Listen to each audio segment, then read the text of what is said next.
From the Free Press, this is Honestly, and I'm Barry Weiss. 2 years ago today, 5 terrorists broke into Eli Sharabi's safe room on Kibbutz Be'eri. He had been sheltered there for hours with his wife Lianne and their teenage daughters, Noiya and Yahel.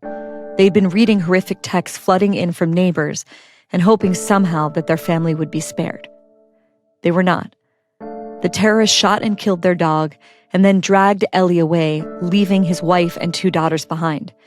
As they pulled him out the door, he looked back at his family and shouted, "I'll come back." After 491 days in Hamas captivity, Eli Sharabi did come back. He survived most of that time buried deep underground, shackled, starved, deprived of light, subjected to constant humiliation and psychological and physical torture. At one point, most of his ribs were broken because of a beating. And he did all of this because he believed that one day he would be reunited with his wife and daughters. That belief and that promise to them kept him alive. But when he was released on February 8th, 2025, under a ceasefire agreement, he learned the devastating truth. Lianne, Noiya, and Yahel were dead. They had been murdered on October 7th in their home. His entire family wiped out. And not just them. Also his brother Yossi, who had been kidnapped, was murdered in captivity. Eli's memoir, Hostage, out today, is the first published account by a released Israeli hostage. He writes in unflinching detail about his life, or sort of life, in the tunnels, about the Hamas terrorists who kept him captive, and about his singular focus on survival. I read the book through tears last week on Yom Kippur, the holiest day of the Jewish calendar. Yom Kippur is a day of atonement and forgiveness, and you fast and do all of these rituals. But at root, it's really a day of reckoning with life and death, of asking yourself, of taking an account, and making sure that you're living a life that's worthwhile. The story that Jews around the world read that morning is Moses' final speech to the Israelites before his death. It's delivered as they stand on the edge of the Promised Land, after slavery in Egypt, after 40 years of wandering in the desert, and after the loss of an entire generation. And Moses relays these famous lines, "I have set before you life and death, blessing and curse. Therefore choose life, so that you and your descendants may live. If anyone on this planet has earned a right to despair, has earned a right to give up on life, surely it is Eli Sharabi." But he doesn't. What's remarkable about Eli is that he chose and continues to choose survival at every turn. And not just survival, life. Life in the face of death and despair. Life again and again and again. How and why he is capable of doing that, how and why he was able to survive the unthinkable, is just one of the themes of today's remarkable conversation. There's not that much I can say about this other than you need to listen. I will never forget these 2 hours that I spent with Eli Sharabi. We'll be right back.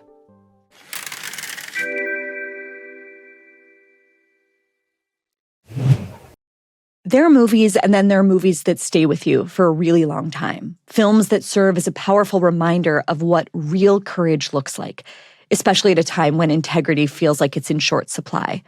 Bao, Artist at War is a film that does just that. It's a film that showcases real heroes. Bao is the true story of a man named Joseph Bao, who was a prisoner in a Nazi concentration camp. He risked his life forging documents to help others escape. But he was more than a forger. He was a poet, an artist, and a romantic. His story is a testament to the defiant power of creativity in the darkest times. And there's also a love story at the center of this movie. Bao met the love of his life, Rebecca, in the camp. And their secret wedding is one of the most extraordinary true love stories you'll ever see. So if films like Schindler's List or Jojo Rabbit stayed with you, you're going to want to see Bao, Artist at War. Bao, Artist at War opens for a limited theatrical run starting on September 26th. Go to baomovie.com to watch the trailer, to learn more about Joseph's story, and to find a screening near you. You can also sign up for group screenings if you want to bring this powerful movie to your community. Let me spell it for you. It's BAUmovie.com. One last time, that's BAUmovie.com. It's the true story of Joseph Bao, a prisoner who risked his life forging documents to help others escape to freedom. Eli Sharabi, thank you so much for being here. My honor. Thank you very much. It's strange to meet you in person because it's like you're a person that I read about, thought about, prayed for, along with so many other people in the world for so many days. And it's just very surreal in a way to meet you in person. I'm honored that you're here. I want to start before October 7th and just knowing who you were before the events of that day. You moved to Kibbutz Be'eri from Tel Aviv. What moved you to make that move? Why go from sort of the beating heart, urbane center of Israel to this tiny little community a few miles from the border with Gaza? What drew you there? Well, I fed up from concrete and buses. I wanted to see fields in my eyes. I dreamed already in age 16 that I'm going to raise my family in the kibbutz. It looked like a perfect place for me. And it was. I arrived at age 16 to Be'eri. I found a great community, really warm and caring. And I loved that every moment. And we had great life there. Me, Lianne, Noiya and Yahel. And we brought later Yossi, my brother. He came back from New York and he came to work in the kibbutz and stayed with me. For a lot of Americans, like the idea of a kibbutz seems crazy. Like the idea of a kind of, it's beyond a planned community. I mean, back in the day, it was really a socialist structure. Tell people a little bit about like how communal life was at Be'eri, and also if you can talk a little bit about the worldview of people that chose to live there politically. Politically, it's people that believe in peace, that did a lot for our neighbors, the Palestinians. In the past, lots of Palestinians used to work in Be'eri, and Kibbutz Be'eri as a kibbutz, and every individual there made a lot of people there by sending money and food from time to time and clothes, and took some of them from the border to the hospital in Israel. And we really, really believed in peace all these years until October 7. And I think the ironic thing is that Hamas killed and slaughtered and burned the people and the place that were most caring for them, and believed in peace and wanted to live with them. I want to get to October 7th in a second. Can you tell us a little bit about your wife, who was not native to kibbutz life as you weren't? She was a volunteer from England. Tell us about how you met her. Yes. Lianne arrived on age 20 from UK, Bristol. And I think 2 weeks later, after she arrived, we met at the pub and we fall in love. And she planned to arrive for 3 months only and stay there for 28 years. Yes, and she loved every minute in the kibbutz. It was weird for her. Really different from Bristol. Really different from Bristol. She was really British. She was proud of to be British, about her culture, about her manners. That was really different from Israelis, and but she learned to love Be'eri and the people in Be'eri and my family, and she picked up Hebrew very easily, and she was a part of the community very quickly. And you had two daughters. Tell me about them. Noiya and Yahel were amazing. Noiya was the oldest. She was all heart. In school, you need to make something like 50 hours in school for the community and to work with with people that then help them, and only 50 hours. And she did it with disabled kids and autistic kids. And after she finished her 50 hours, she volunteered another 2 years after that. And she loved every minute of that. Even in the COVID time, she went there and helped them. And that was Noiya. She loved music. She was amazing. And Yahel was 13 years old, extreme girl, liked to play soccer and jumping from airplanes and She scuba. skydived skydived for her birthday. Yes, and scuba diving course, and we planned to dive together in Thailand, and that was she had full of dreams. Unfortunately, she made only some of them. Yes, that was the hell. The community where you all lived and where you raised your daughters and where your brother Yossi lived next door with his wife and raised their daughters, and you kind of raising them all together in this beautiful community. It's 3 miles from the border with Gaza. Anyone that's been paying attention to the news before October 7th knows that every once in a while, sometimes more often than that, Hamas sends rockets over the border and sends people in communities like Be'eri running for the shelters. Was there ever a time before October 7th where you and Lianne thought about leaving the community? Did you ever feel like you were in real danger? We didn't feel we are really in danger because we knew how to protect ourselves. Usually we understood when it's going to, when it's a bit stressed in the area, and it might be some rockets on the kibbutz. So we usually made a lot of efforts to take the girls away from there. Sometimes to England to help grandparents, sometimes to my family in Tel Aviv, but we didn't feel any danger, real danger there. It wasn't really nice to have this time with rockets, but we didn't feel any danger. But we had a joke with our friends that one day somebody, go out, a terrorist from a tunnel will come in the middle of the dining room of the kibbutz and start to shoot everybody. But it was a joke. We didn't really expect something like that will happen.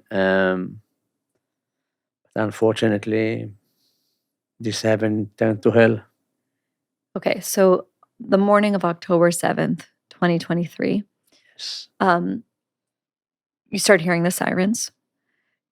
And you think to yourself at first, as you write in your book, Hostage, we've been here before. You're so confident in that fact that at one point when you have gone into the safe room with your wife and 2 daughters, you sneak out to make them tea. Yes. This is one of the British traditions that went on in your family. At what point did you realize this is not normal rocket barrage? It starts with the message that that is suspicious. It's a possibility that some terrorists infiltrated to the kibbutz, but it was only a possibility. It wasn't for sure.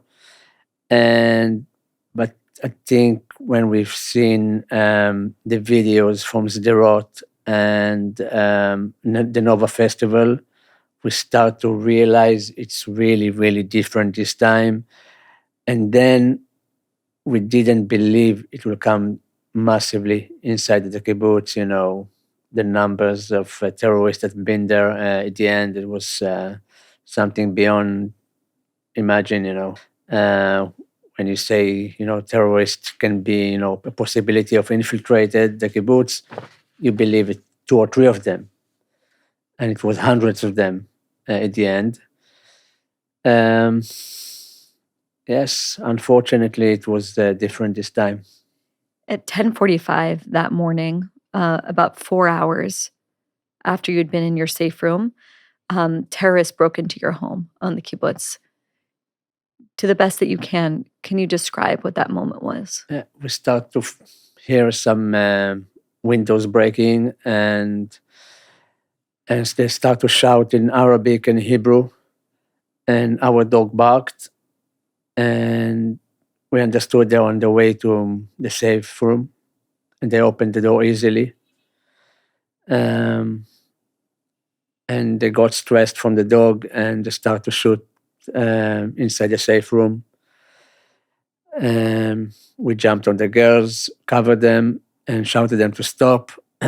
And they stopped after 10 seconds, something like that.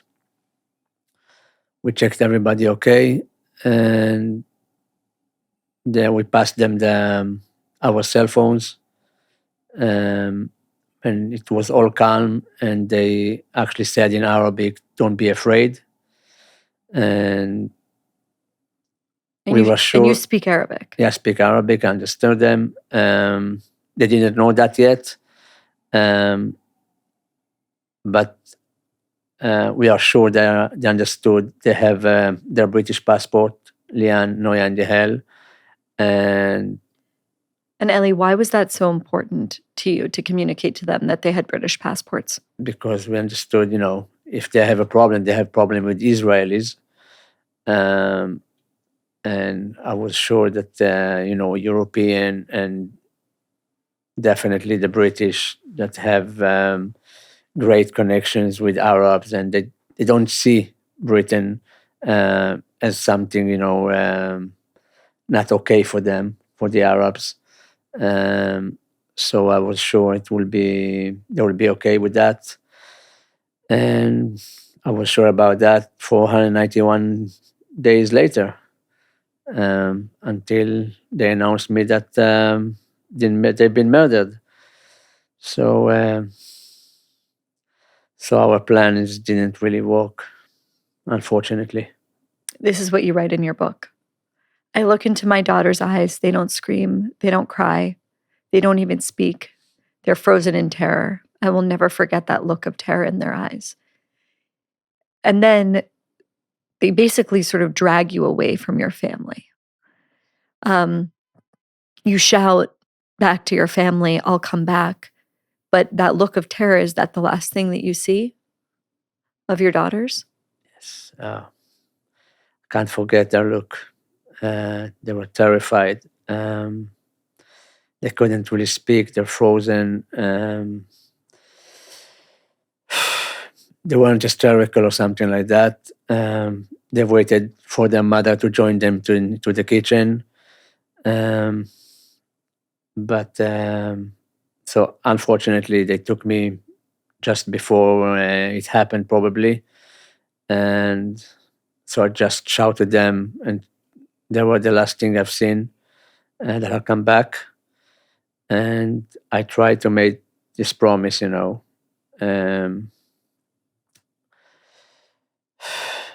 was horrible. So I think 491 days I'm telling to the other hostages that I'm just coming back to Israel the day I released, and I'll take Lianne, Noiya and Yahel, and we had enough from this area, and we're going back to live in England.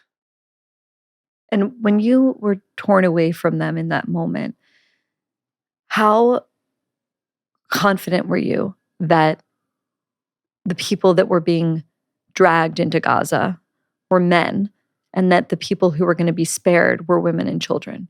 Like, did you have any idea what was going to happen to them? It didn't cross my mind that they will kidnap women and children. I understood that, I think, just on the 40 days later, when the Palestinian family that have been in their house, they forgot to close the door, and I could hear the 9 o'clock news. And then I heard, probably it was a video of Israeli mother and her son shouting in Hebrew to Bibi, to Benjamin Netanyahu, to stop bombing Gaza and take them out from there. And then I understood there's women and children as well in Gaza as hostages. And that was the first time I started to cry. Because I thought, oh, maybe Lianne, Noiya and Yahel in Gaza as well. And it was something really frightening to think about, because it was hell until then, 24/7 of bombing, and, chained by your legs and humiliating. And so I didn't want to think that Lianne and the girls having that as well. But I think 2 weeks later after that, I've been in the tunnels already, and I've heard that in Be'eri, it was a catastrophe in Be'eri. So when the terrorists are dragging you, you see a lot of what's happened to your beloved community. Tell us what you saw. Wow. What did it look like? The first 2 seconds, they dragged me out from the house. I've seen black smoke from one of the houses. I just start to see my friend's house burning. It was Yonat and Dror. Yonat, she's a really good friend of mine. She used to be in school with me.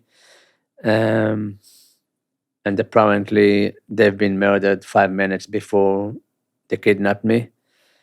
And that's what I remember. It was the only house then that was burning. That's what I saw. But they start to drag me some like 200 meters towards the fence. And in these 2-3 minutes, I've seen something like 150 terrorists coming in and out from every house in our neighborhood. And then I understood, and of course they were filming themselves, they were celebrating, laughing, riding bikes that they stole from other houses there. And then they were joyful. They were happy. Yes, very happy. Some of them hit me until I've arrived to the fence. But I understood that if it was army until then, there's no longer exist, not any army, not the emergency protectors of the kibbutz, nothing, because they didn't afraid from anything. They didn't seem like they're fighting with someone. Yes, so anyone I knew in this team that used to protect the kibbutz, this emergency team, I believed until the day I was released that he was dead. So seeing my friend that used to be in this team alive after I was released, I was in shock because I was sure he's dead. So yes, it's, one of the things in this, I mean, I read this book in one sitting. Yeah. Everyone will feel that way. It's impossible to put it down. There are so many different scenes that I think will stay with me and all your readers forever. One of the most disturbing, though, is this scene that you describe that happens kind of as you're taken into Gaza. And here I'm not talking about the Hamas terrorists, but I'm talking about the mob that is trying to lynch you and rip you apart limb from limb. And there you describe them punching you and kicking you, and actually that the terrorists are protecting you. And I want you to just explain that Well, it wasn't surprising for me, you know. Mhm. It wasn't surprising for me that the mob of civilians tried to lynch me. I remember the kids on top of me with their shoes hitting me and shouting their, Allahu Akbar. And and I wasn't in shock that actually the terrorists, protect me from them, because I was an asset for them. I was their trophy. Um, and that's what I was used to think all the way of in captivity, Mhm. because you need to believe you're worth something for them, otherwise they will kill you. That they wanted to keep you alive is not surprising. I No. think the thing that I would, and tell me if I'm wrong, that you're part of a community in Be'eri that's believing in the two-state solution, okay, broadly, that's doing all kinds of things for your neighbors for the sake of peace, believing that your neighbors want peace. And now you are in amongst normal Gazans, not Hamas operatives, including children, and they're trying to kill you with their bare hands. Yeah. Did that surprise you or not? Not really, because we, you read about it. Sometimes you see it on television. You see the rage, and you understand how they educated their kids in schools, and you see what they're doing there. All this shows they're doing in schools of killing soldiers and sending missiles, and talking about 8 and 10 years old children. So I wasn't that surprised. I wasn't at all.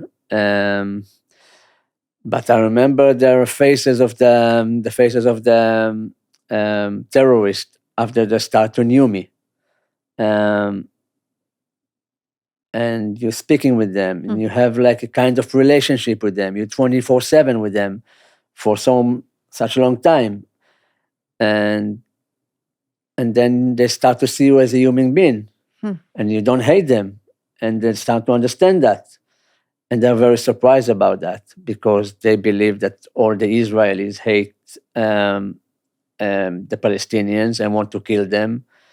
And when I start to explain to them that it's not the situation, um, they were very surprising about that, and they start to understand that. And sometimes one of them said to me, "I wish everybody would have been the same as you." And I said to him, "Well, probably 90% of Israel the same as me, thinking like that, and they want peace." So then you understand how they are brainwashed, and it's sad. Eli, the first place that you go, and you're there for about 51 days Yes, as a hostage, is in a family's home. yes. Explain to people how that worked, what you knew about this family, your interactions with them. In the first 3 days, the father was guarding on us,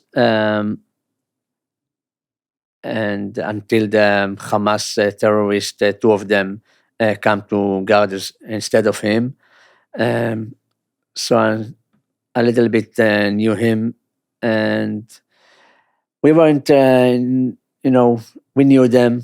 They spoke with us a little bit, and they gave us food from them. And they've been in the first floor. We have been in the second floor.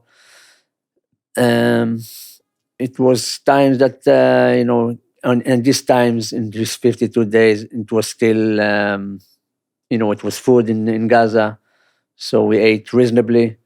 It was humiliating moments. Of course, we were chained most of the time. And who's the we? Who are you there with? I was with Kon. He was from Thailand. He was to work in our fields in Be'eri, but I met him just there. So And he was terrified. he was terrified. He was hysterical. He didn't understand the situation at all. He didn't understand Spoke none why. of the languages. Not the language, nothing. And I asked, one of the first thing we asked from them, it was paper and pen, that I can start to draw him the situation. And I started to draw Gaza and Israel and missiles and what is happening. And I made him in a calendar. And I said to him, probably in 2 months, I believe it will finish, then you can go home. It wasn't easy to, you know, to explain to him the situation, and he didn't really believe he will come back to Thailand, as a live person. It's not. He really believed that they're going to kill him there. That's The it. the this was a pretty educated family, not impoverished. One of the Yes. most amazing details is that you would play rummy, you would play cards We with play cards with them. the father of this family. Yes. Explain that. The father was. He had money. You could say that. It was, compared to Palestinians, you could see their house. It was a big house with, and you've seen that the three kids were very educated. They knew English. So that is how we communicated with them with English most of the time. And I start to teach the young guy a little bit mathematics and explain to them about economics and how it's work. And it was very important for the father. And so because of that, he had a lot of respect to me. So yes, it was, regular family, you can call it, in Gaza. But the father was from Hamas for sure. He knew, of course, he knew a little bit Hebrew. He used to work in the past in Israel.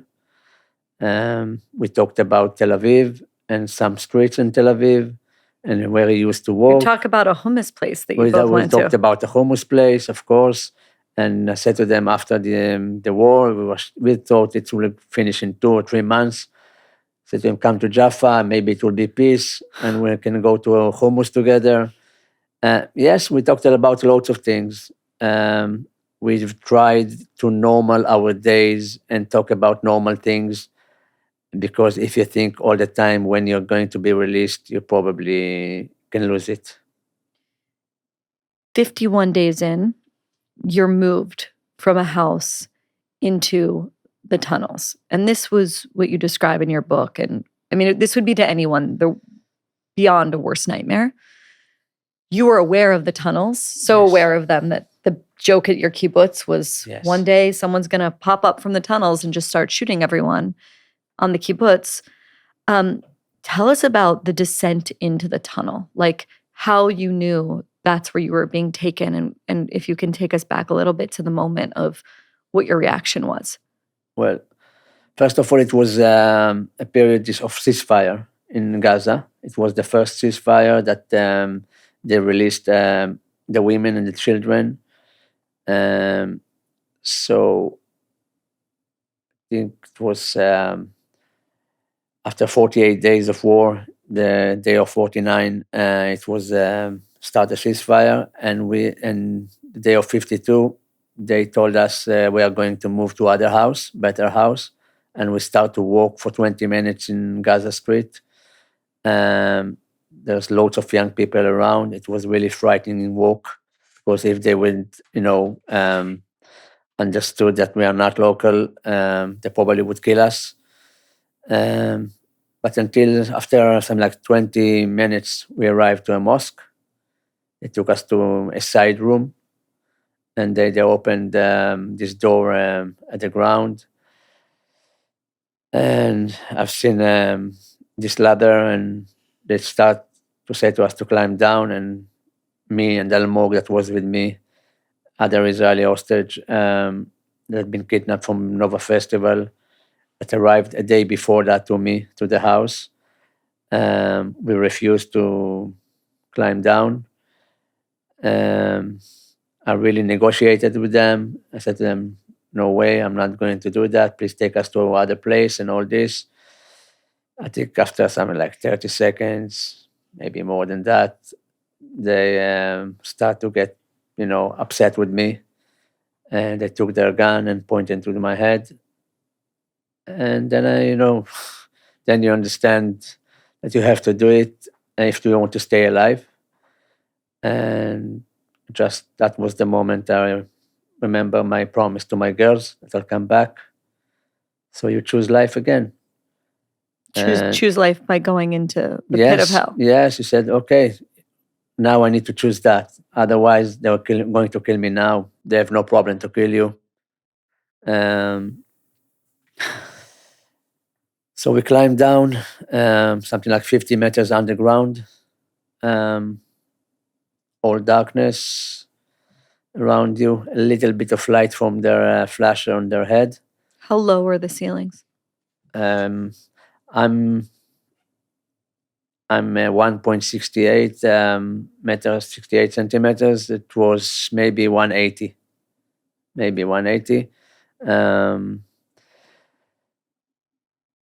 All dark, and after 10 minutes walk, I've seen this light at the end of the tunnel, and we start to walk towards this light. And it was a big relief because this dark can be stressful, and you imagine that you're going to stay in this dark all these days. So to see this light was a big relief for us. That's it. We arrived. 5 minutes later, another two guys arrived. It was Hirsch, Goldberg, and Ori Danino. And 5 minutes later, another three guys, Elia Cohen, Or Levy, and Alon Oel. So it was me and another 6 young guys that been kidnapped from the Nova Festival. They're all half of my age. But it was, in all this darkness, it was a very optimistic moment for me because, 52 days after my kidnap, suddenly I feel belonging. I start to speak Hebrew with someone. It was amazing for me. Several of those people that you just mentioned had survived Nova and Hirsch with horrible injury. His arm had been blown off. Yes. And they had been in this kind of, bunker's the wrong word, like a shelter. Yes. That Hamas then infiltrated, and many of their girlfriends had been in there with them, had been left behind. They knew that Hamas was shooting in there. Like, one of the things that's profound about the book is this kind of, like, they knew that they were probably murdered, but also couldn't accept that, needed to live in the hope. Like, how did you guys talk about your wives and your daughters, and how did you talk about that? I remember in the beginning when each one of us started to talk, and tell where he came from and who is his family and all this. It was very emotional moments, and each one of us cried when he told the stories. Yes, well, this shelter in front of Kibbutz Be'eri. So Hirsch, Alon, Oel, Elia Cohen, and Or Levy have been together. So first of all, when they've seen Hirsch without his hand, they were sure he's dead already. And when they saw him in the tunnel, they start to hug him. They didn't believe he's still alive. Or Levy was with his wife, and Elia Cohen was with his girlfriend inside this shelter, and they didn't kidnap with them. They were sure for 491 days that I've been with them. They were sure that they are dead. Unfortunately, Einav, Or Levy's wife, been murdered. But Elia Cohen girlfriend was alive at the end. But I try to convince them that there's always a chance that they're alive and they survived that, and they didn't see them dead. So they have a chance that they're alive, and they have to believe that, and they need to do anything they could to survive for them. One of the things that you relay in the book is that Hirsch Goldberg Polin says to you a phrase which is he who has a why can bear any how. Had you heard that phrase before the tunnels? I didn't hear that.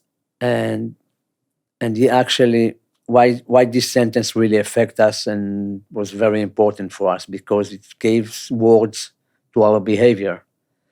So each one of us knew why he's surviving for, and we start to tell why we're surviving, who's surviving for, and about our family and siblings and everybody and friends.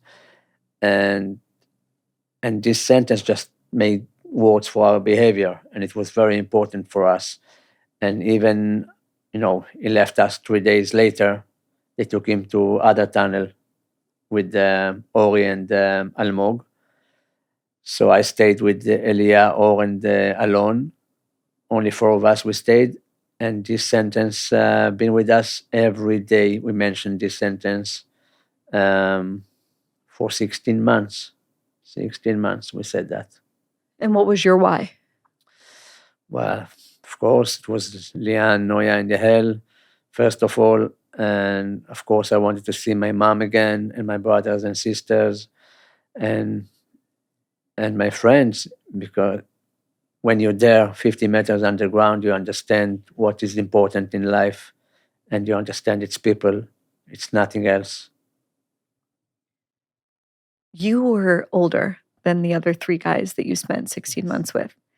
And you kind of had almost a paternal role, almost like a dad or an uncle in the group. And it was really tense a lot of times. And there's another group later, and there's a lot of tension if you're in a room 50 meters underground with nothing, barely soap, barely food. Talk a little bit about how you maintained your sanity. Because I think most people, if they imagine even being there for 5 minutes, they think I couldn't do it. Well, first of all, the first night, you don't believe you're going to pass this night, and you stay alive. But you get used to it. You understand this is your reality now, and you have to cope with that. And you start to look for many resources that give you strength. And whatever give you strength, you just hold in. It's like faith in God. We start to pray every day. For all four of us, we are not unreligious, and suddenly it's something that gave us a lot of strength. And we felt, when we pray, we felt like a Jewish, one group, one, very united together. And it was very, very important to think about the family and talk about the family gives you lots of strength. Lots of things like that, but especially to keep, on routine, and not to waiting and wake up every morning and said, hey, maybe I will get a release today. No, you don't say that. You just, this is your reality now. I said to them all the time, our release, it's a matter of time. It can happen another week, another 2 months, another 2 years. I don't know, but it will happen. Until then, we need to wake up every morning and do routine things and to keep ourselves sane. And it's you said it's all the things we didn't have and all this, but I think the worst things, of course, it was starvation. And we had, as a group, it was a process until we understand how to divide food between us. It wasn't that easy when you're that hungry, and not everybody has the same values as you. Say more about that. Sorry? Say more about that. So it's basically you and another person that had been in a more kibbutz context have a more communal vision of how to be. That was me and Alon. Right. Yes. But the other two guys, it was different. That's it. It took me time to understand that nobody that not everybody look, thinking the same of me. And and understand that we need to survive together. Um, and the stress probably affecting them more than me, and they afraid for their life, and make them do things, that maybe they're not proud of, but they want to survive, and it's natural. So again, they're half of my age, so they don't have the experience that I have, and things like how to manage this situation. And you're surviving on like 1 or 2 pitas a day. 1.5 pita bread a day. And when I say 1.5 pita bread, it's not very fresh one and fun pita bread. It's very dry. It's green because it was waiting for us 4 or 5 days. Moldy. Yes. But that was our food. And we ate every crumbs, all the crumbs that fall on the carpet. We ate that. We had no problem for that, and we begged for more. Begging was, it was consistent for us. Every day we begged for more food. That's it. This is how you survive. Zero ego. Understand that we need to survive together, and it was a process. And in the end, we've been there. You enact rituals beyond, keeping Shabbat. Like you do Jewish rituals, you pray every morning, but you also, in the evenings, you would all share 3 good things that happened that day. Yeah. We started with one thing that in the beginning they look at me like you're insane. Like I am insane. Yes. Well, what can good things that happen to us in this awful place? We don't have food. We're starving. We are humiliating every day. They use violence against us. They are searching on us, undressed us, and all this. It was all awful. Rats around you, and worms, and no water. Sometimes no electricity. But then I really forced them to. I knew it's like a muscle that you have to train to think positive, and I start to force them in the beginning. And you have to find something good that happened to you. And of course, I started that, and they look what I meant. And I think 2 or 3 weeks later, each one of them found 4 or 5 things that good had happened to them in the same day. And that was very, very good for our surviving, really. There's a moment where you say to the other hostages, and this blew my mind, we're not the ones to feel sorry for. The ones waiting for us outside, they're the unfortunate ones. How did you have the muscle or the power of mind to get to that place, especially as you're starving? Yeah, but self-pity, it's like a curse for me. It's much before October 7, when I used to work with people and they was to, complaining about the situations or something like that. I couldn't hear that. If something is not good, you have to think what to make it better. What is going to make it better? You have to find some solutions for situations. This is how I think all the time, and especially in captivity. We need to survive. This is our mission now. So crying, not helping anyone.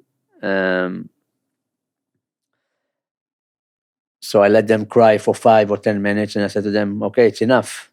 Now we are going to talk again, laughing, telling jokes, praying, training, whatever we can do, and not to cry.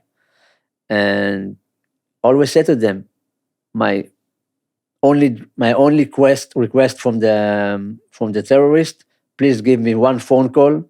I can say to my parents and Lianne and the girls, I'm okay, don't worry about me.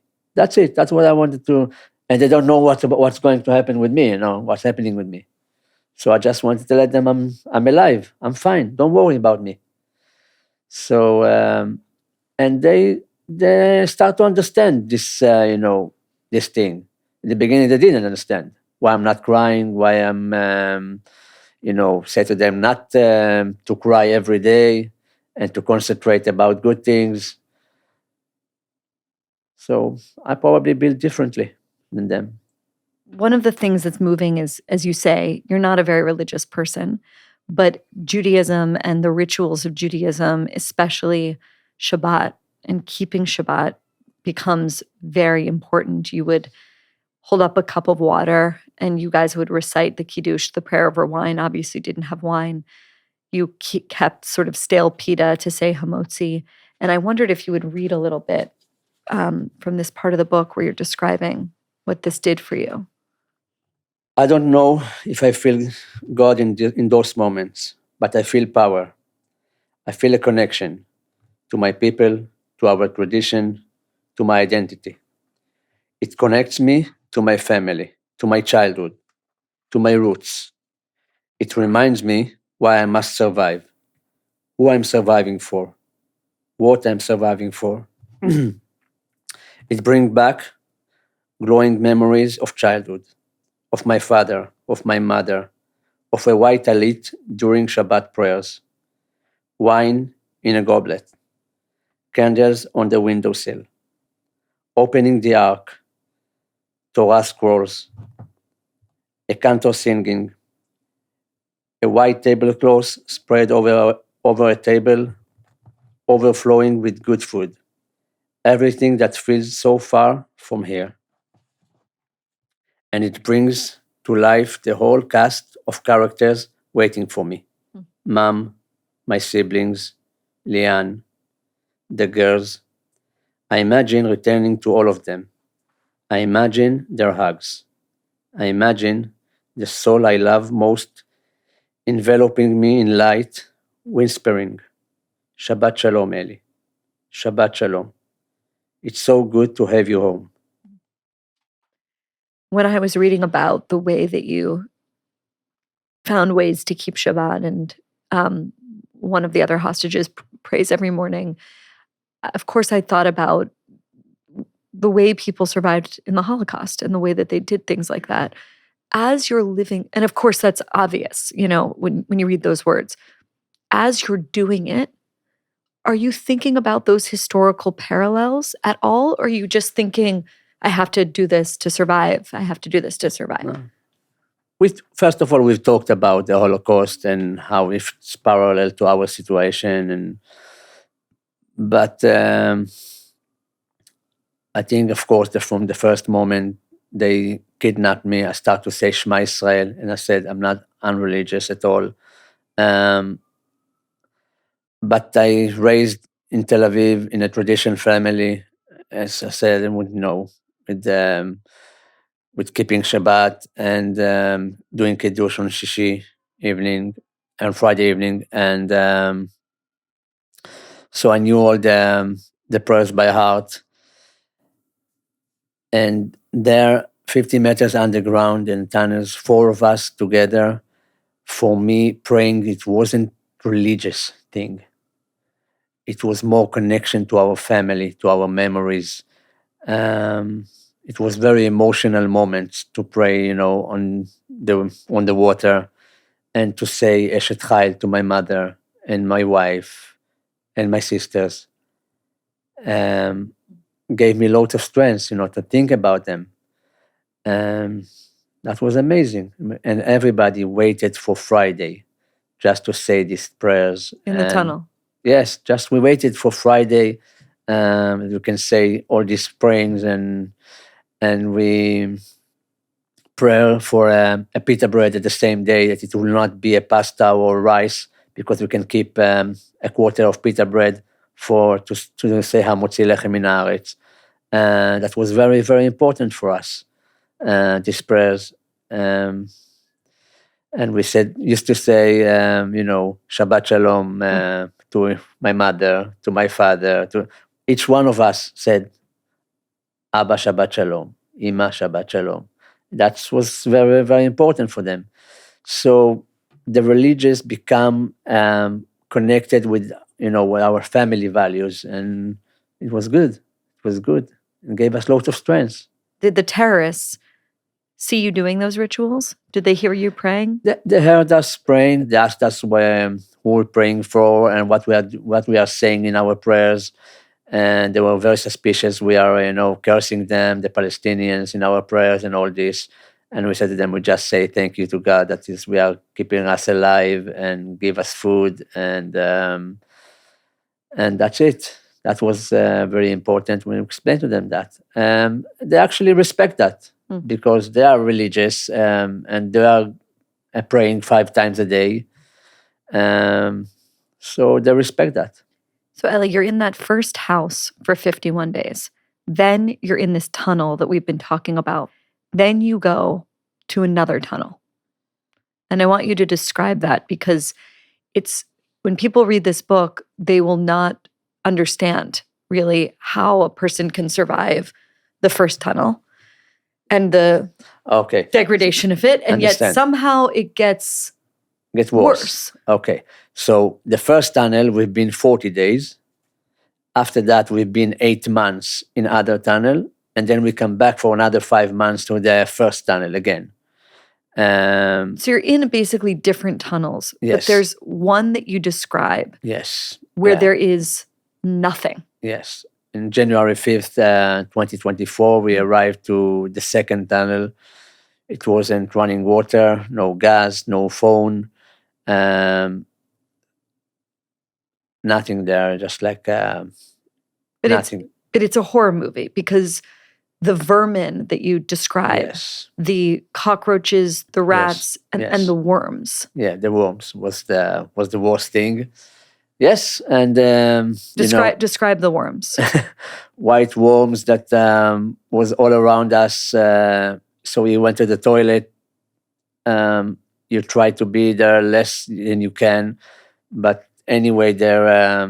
Sometimes you come back to your mattress and you see something walking on you, and usually they've been on the toothbrush, and we start to to pick them out from our toothbrush that we can brush our teeth.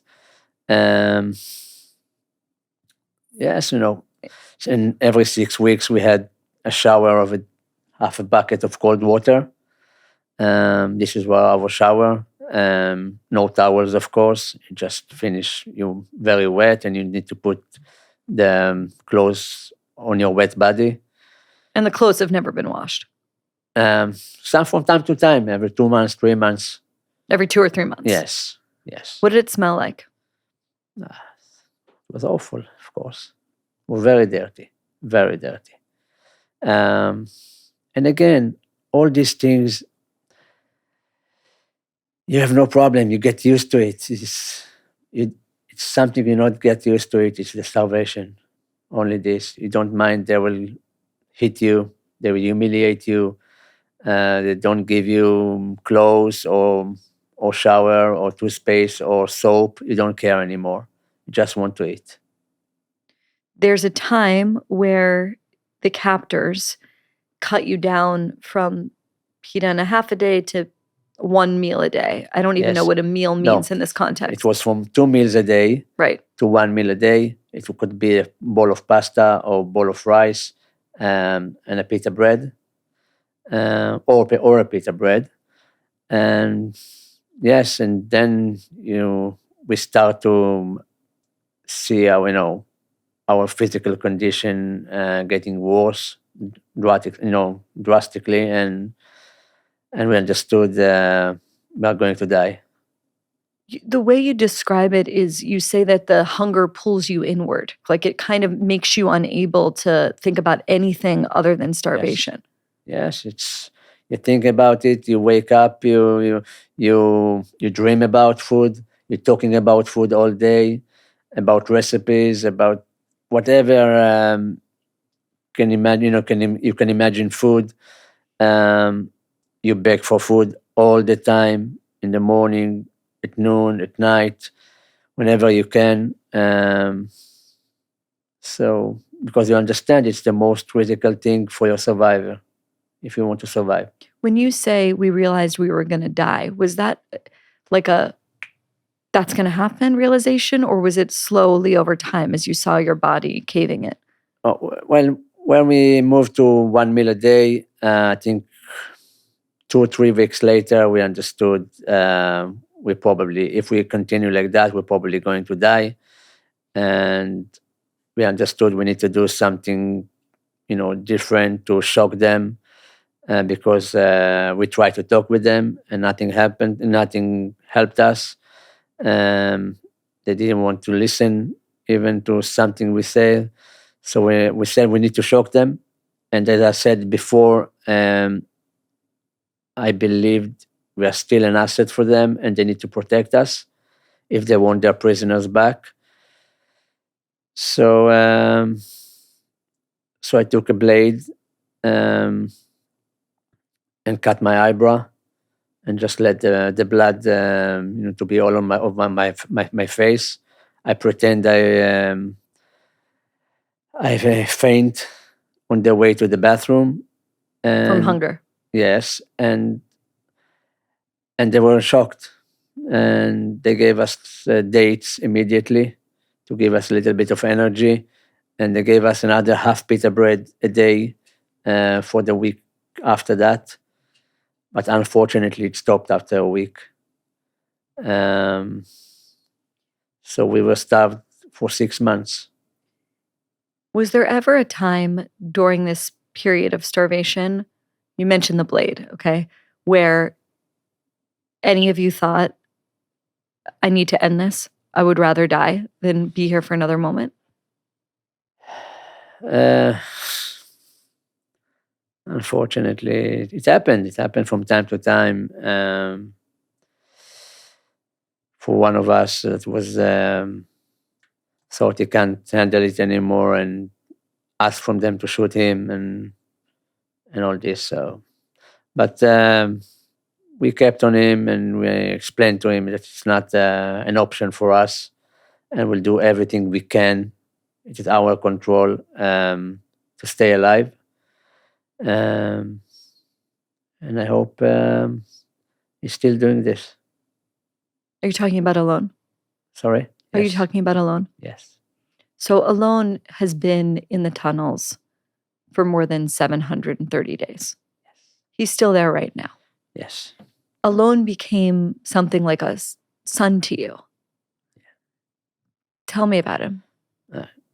Great kid with with great values, thinking about the other people before he think himself first. Very talented pianist, very gentle.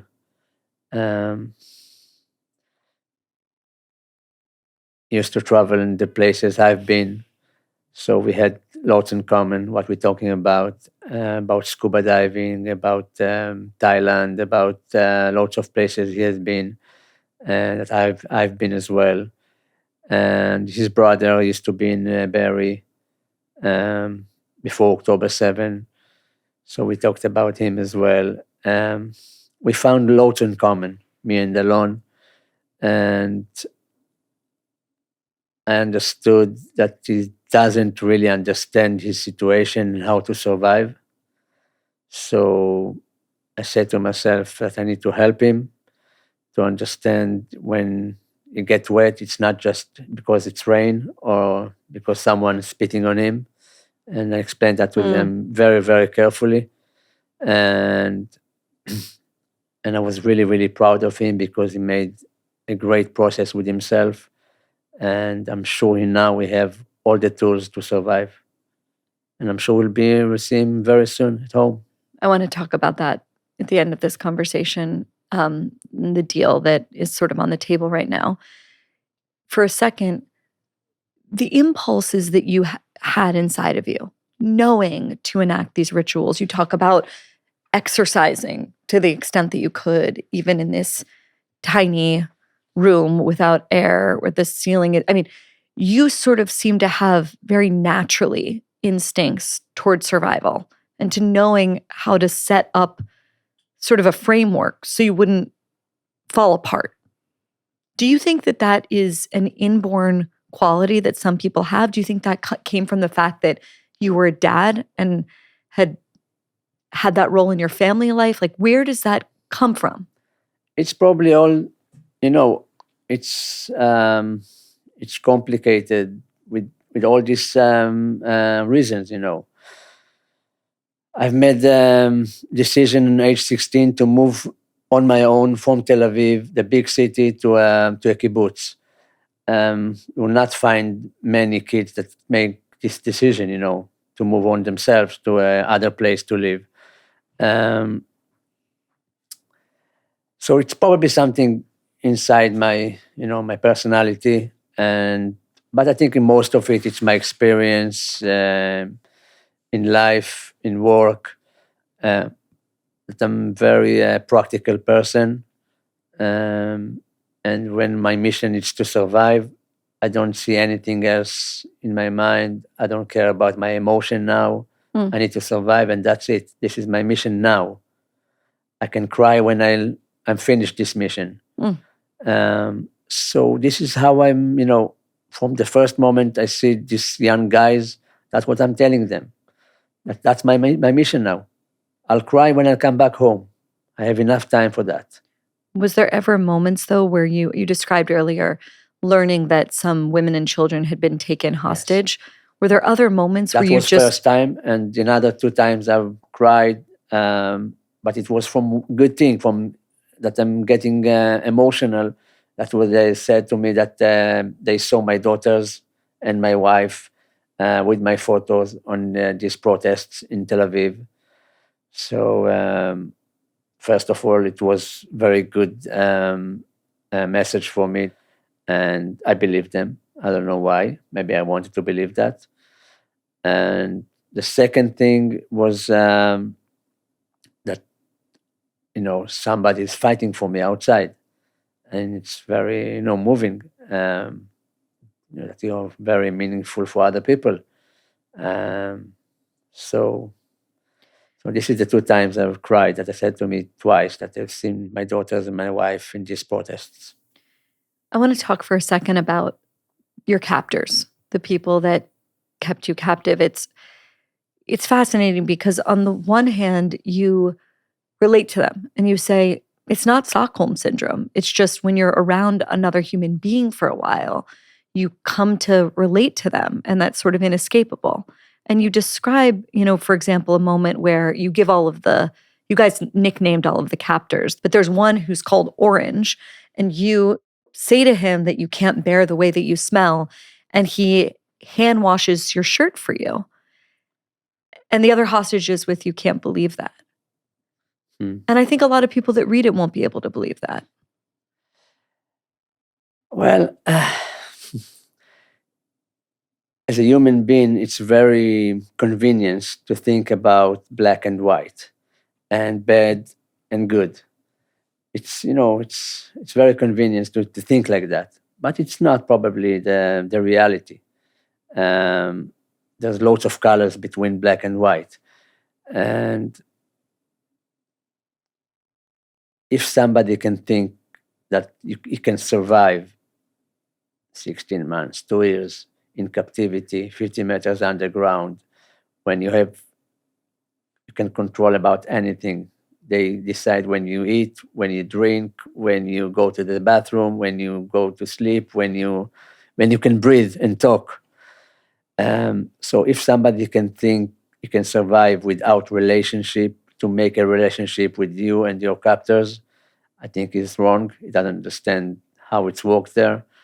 And I think this relationship and playing at their shows, you're acting.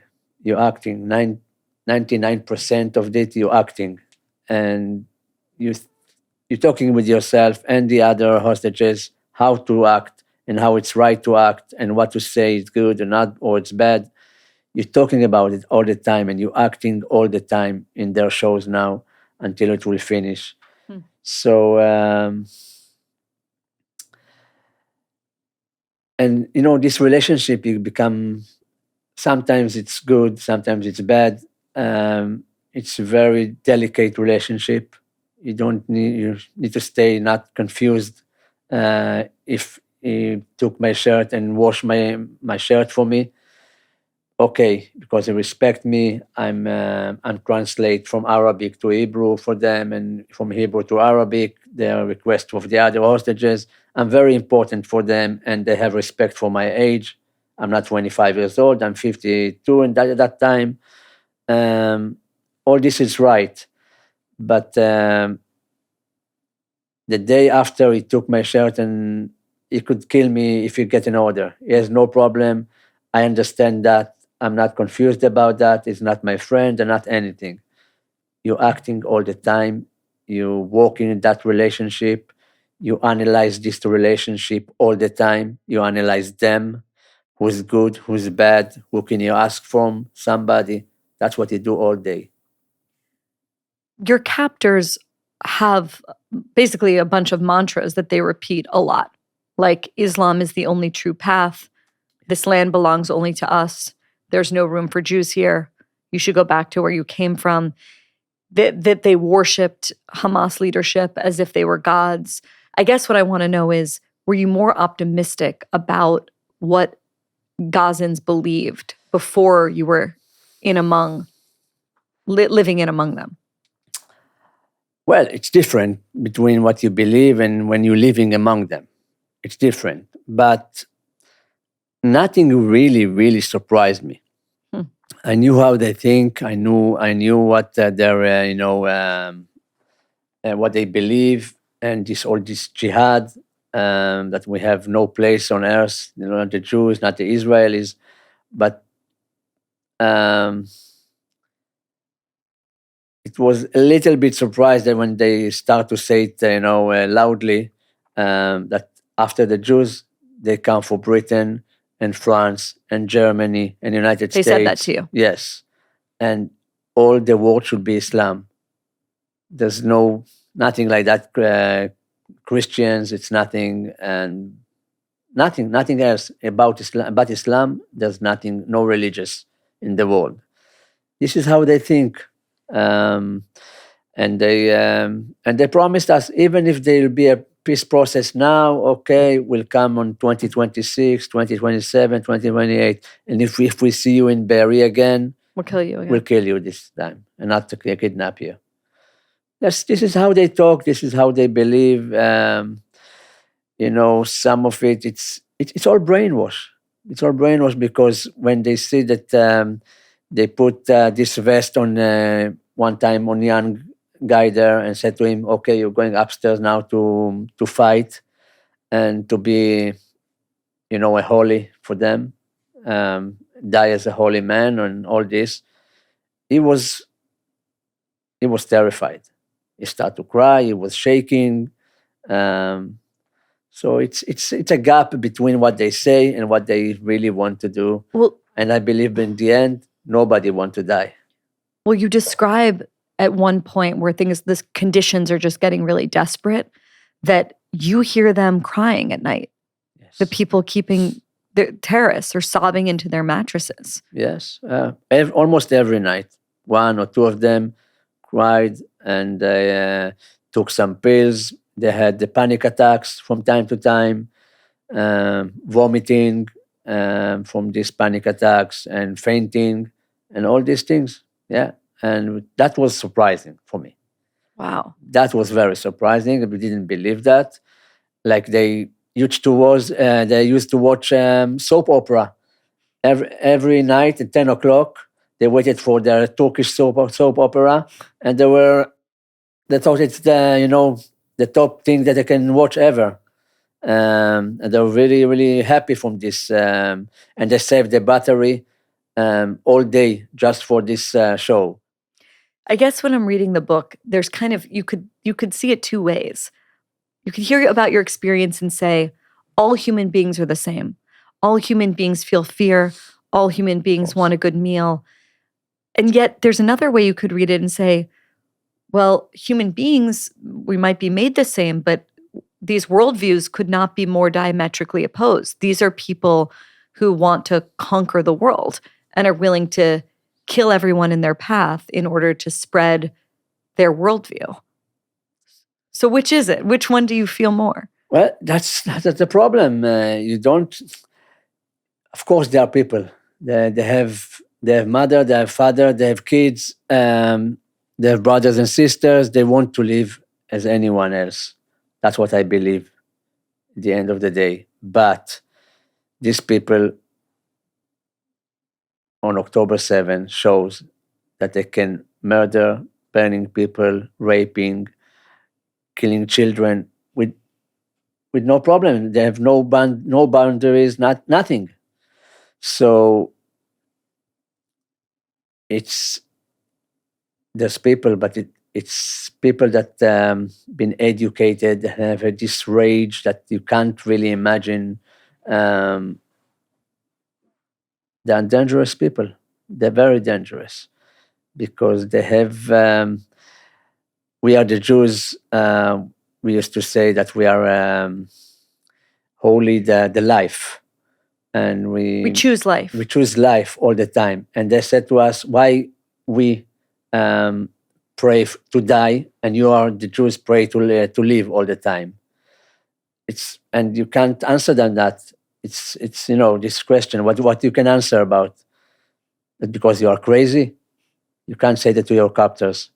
But that's how they believe. They believe they will have better life if they die. If they die for their land or something like that.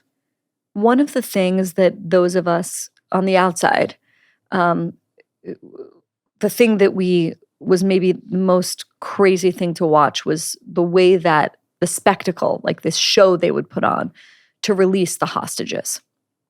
And the way that the hostages, including you, would be paraded basically in front of a stage. And it was almost like a community event. Gazans coming to gather and cheer. And it was just, I remember that. Of all the things of the past 2 years, that is one of the biggest things I remember. And I've always thought, I can't even imagine what it would be like to be on that stage. And that was you. Yes, but in that moment, I can understand, how horrible it looked like, from television, and it was horrible. But when they told me a week before that I'm going to be released, I didn't care about anything at all. I just wanted to arrive to this moment that I'll be in the IDF hands, to pass the transfer me to the IDF, and I don't care about anything anymore. So for me to go on this stage and answer their questions and answers that they wrote, You'd do anything. I'll do anything. I would do anything. I would say anything. They asked from Omer Shem Tov to kiss one of them in his head. They asked me about how I feel that I'm going to see my wife and my daughters in a minute, and I needed to answer that. But for me, it was my last humiliation. All this time on stage, just one thing that was important for me, that I still see the Red Cross, the cars and the women with the blonde hair. That's what I looked for me. I didn't care. I don't remember anything almost from this ceremony. You were told that you were going to be released, but that Alon was not going to be released, and he collapsed. Yes. And couldn't speak. Well, he was hysterical. He was in a panic attack. It took us more than 10 minutes to calm him down with water, and I hugged him and talked to him, and that we need to listen very carefully for what this commander of Hamas says, and I'm quite sure it will be longer, no longer than a week after us. It will be released too. I can't believe that after almost 500 days, both sides will come back and fight. So I probably was very naive about that. Yeah, so, you imagine this moment hundreds of times, that somebody will come one day and say to you, "You're going home," and you believe it will be your happiest moment ever. And it become very complicated because of Alon. So all we could think that we need to hug him and be with him.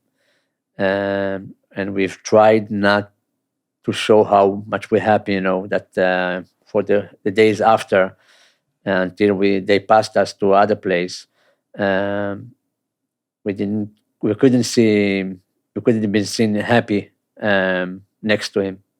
It wasn't fair, Did you feel guilt? of course. I feel guilt that I'm alive and not my wife and my daughters. I feel guilt that I'm alive and I was 300 meters from my brother that was kidnapped as well. I was just only 300 from him, 300 meters, 5 minutes walk from him, and maybe I could save him. I don't know how, but that's what I feel. Why I survived and not him, and I feel guilty that I'm free, almost 200, 240 days, and alone is not. So I have lots of guilty, of course. And I'm eating, and I had a flight today to New York, and he's still 50 meters underground in Gaza, and can die every moment. You never know what's going to happen there. Never. How do you live alongside those feelings of guilt? You need to talk about it, and to hear from other people that it's not something you have control on. Feel guilty, especially for my wife and daughters, because we had a plan and we choose on one way for not fighting. Other people choose to fight, and some of them been saved, and some of them been dead. All of them immediately. But you never know what happened, and maybe for 5% chance that I would fight and hold the door, and we could I could save Lianne, Noiya, and Yahel, maybe. For all of the time that you are a hostage, there's a question mark over what happened to Lianne, Noiya, and Yahel. Once you are handed by the Red Cross over to the IDF, a female officer from the IDF approaches you and she says this: "Your mother and Osnat are waiting for you at Camp Re'im." You say, "Bring me my wife and daughters." She goes quiet and she says, "Your mother and Osnat will tell you." And you say you understood immediately. If Lianne and Noiya and Yahel were alive, I'm sure they were running towards me in Re'im camp as well. And she could say that, but she didn't. So it was obvious. It was a moment that I was really, really afraid of. As I said, I'm a very practical man. I thought every day about a chance like that, a scenario that are not alive, that didn't survive. So deep down in my, in me, in my mind, I understood it's a possible moment that somebody will say to me that Lianne and Noiya have been murdered, and Yahel. So that's what happened. They were your why. They were your main why. Yes. So thanks God, nobody told me differently in captivity. Otherwise, I'm not sure I would survive. And anyway, it would have been harder, much more than that. What do you know now about what happened to them? I know that half an hour before they've been murdered, a commander from Gaza gave an order to this unit that's been in our house that they have enough hostages. There's no cars and no houses anymore. From now to kill everybody except of men under 40. So that was in 10:30, and they arrived to our house 11:15. So I don't know why they thought I'm under 40, and so they kidnapped me and murdered them. I understood they found Lianne and Yahel hugging each other, and Noiya and her body been found in next in other room. That's what I know, and I know she fought with them. I don't know what happened there, but and until now I didn't get into my house, so You've never come back. not to my house now, inside now. You go in the last chapter of your book to where they're buried, and I wondered if you'd read them.